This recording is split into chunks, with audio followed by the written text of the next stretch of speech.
जय श्री कृष्णा। कार्तिक मास की आप सभी को बहुत बहुत शुभकामनाएं। इस सुंदर कार्तिक मास अध्याय का श्रवण करते हैं। तो आइए आज की कथा आरंभ करते हैं। कार्तिक महामाहात्म्य 20वां अध्याय। माँ शारदा की प्रेरणा स्वयं सहाय। कार्तिक महात्म्य का लिखूं यह 20वां अध्याय।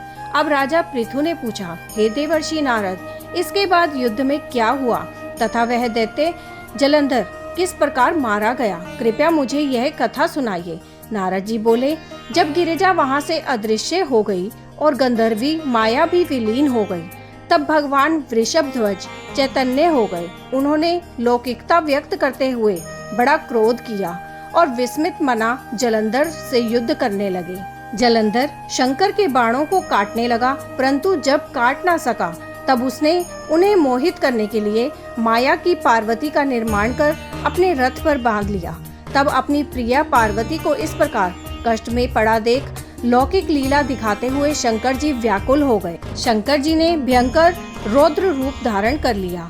अब उनके रौद्र रूप को देख कोई भी दैत्य उनके सामने खड़ा होने में समर्थ न हो सका और सब भागने छिपने लगे। यहाँ तक कि शुंभ निशुंभ भी समर्थ न हो सके।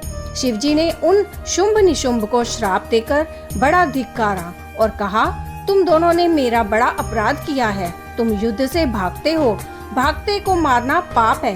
इससे मैं तुम्हें अब नहीं मारूंगा, परंतु गौरी तुमको अवश्य मारेगी। शिवजी के ऐसा कहने पर सागर पुत्र जलंधर क्रोध से अग्नि के समान प्रज्वलित हो उठा।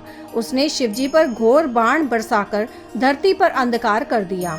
तब उस दैत्य की ऐसी चेष्टा देखकर शंकर जी बड़े क्रोधित हुए तथा उन्होंने अपना चरणागुष्ठ से बनाए हुए सुदर्शन चक्र को चलाकर उसका सिर काट लिया।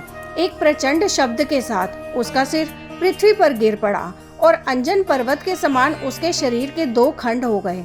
उसके रुधिर से संग्राम भूमि व्याप्त हो गई। शिव आज्ञा से उसका रक्त और मांस महारौरव में जाकर रक्त का कुंड हो गया तथा उसका शरीर का तेज निकलकर शंकर जी में वैसे ही प्रवेश कर गया जैसे वृंदा का तेज गौरी के शरीर में प्रविष्ट हुआ था। जलंधर को मरा देख देवता और सब गंधर्व प्रसन्न हो गए। कार्तिक महामाहात्म्य का 20वां अध्याय यही समाप्त होता है।